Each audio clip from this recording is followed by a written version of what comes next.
कुरुक्षेत्र के युद्ध में अर्जुन के द्वारा बाण मारे जाने पर कौरव सेना प्रमुख महामहिम भीष्म बाणों की सैया पर लेटे हुए थे। इस पृथ्वी के पवित्र महीनों की प्रतीक्षा में भीष्म कांटेदार बिस्तर पर लेटे हुए थे और भारी मानसिक पीड़ा और कष्टदायी शारीरिक पीड़ा से गुजर रहे थे।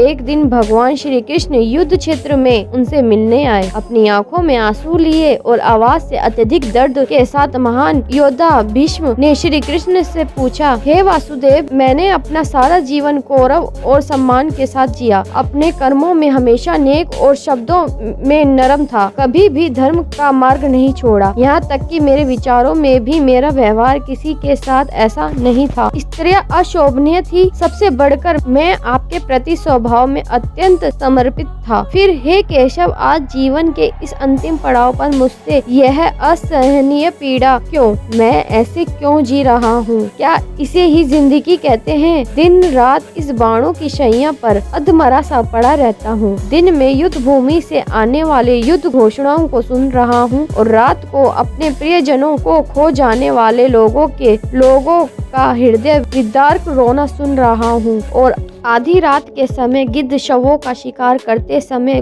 घुरघुराने की आवाजें निकालते हैं। हे कृष्ण, मेरे शरीर से खून बह रहा है और मुझे डर है, अगर किसी दिन इन गिद्धों को मेरे आसपास भोजन नहीं मिला तो वह मुझ पर हमला कर देंगे और मैं एक महान योद्धा होने के बावजूद उन्हें भगा नहीं पाऊंगा और खुद को भी नहीं बचा पाऊंगा। मेरे लिए यह जीवन क्या है? कृष्ण, आप स्वयं भगवान हैं जो आज मुझसे मिलने आए हैं, लेकिन मैं आपको हाथ जोड़कर नमस्कार करने में भी सक्षम नहीं हूँ। हे केशव, मेरी आंखों से जीवन में कभी आंसू नहीं गिरे, लेकिन अब आपको इस मानव जाति के निर्माता पर ब्रह्मांड के स्वामी को मेरे सामने एक सामान्य इंसान की तरह खड़ा देखकर मैं खुद को रोक नहीं पा रहा हूँ। वासुदेव, क्या मेरे लिए यही सजा है? मेरा शाही जीवन अचानक दयनीय हो गया। मैंने अपने जीवन में ऐसा कौन सा पाप किया है जिसकी मुझे यह सजा मिल रही है? हे कृष्ण, मुझे बताएं और जल्द ही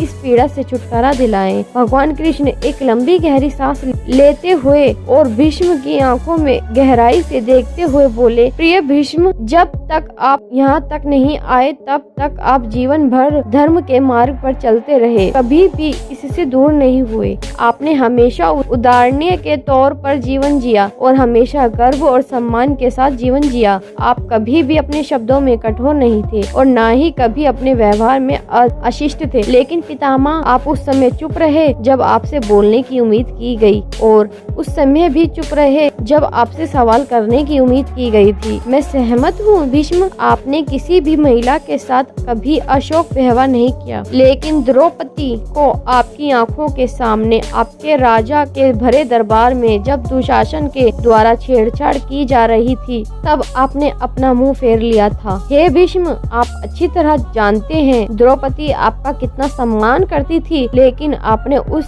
दिन उसके साथ क्या किया जब उसने आपसे विनती करते हुए कहा, पितामह कृपया मेरी गरिमा बचाएं, कृपया मेरी रक्षा करें। आपने तो उससे मुंह ही मोड़ लिया, तुम्हारा चेहरा उससे दूर हो गया और उसकी दलीलों को नजरअंदाज कर दिया। पितामह, आप स्वयं महान योद्धा होते हुए भी उस दिन द्रौपदी के साथ हुई छेड़छाड़ को आसानी से टाल सकते थे और धर्म के एक महान योद्धा होने के बावजूद आप अपने राजा से सवाल पूछ सकते थे, लेकिन आपके सामने हो रही सभी अपवित्र घटनाओं के बावजूद भी आप एक मुख बने रहे, क्योंकि आपको धर्म की रक्षा करने और एक असहाय महिला की मदद करने की बजाय अपने राजा के प्रति वफादार होने में अधिक विश्वास था। दुर्भाग्य से उस दिन पितामह आपको इसका एहसास नहीं हुआ। भगवान श्री कृष्ण आगे बोले, भीष्म, चुप रहना मिली भगत विश्वासघात है और विश्वासघात पाप है और पाप एक दंडनीय अपराध है। जब बोलने और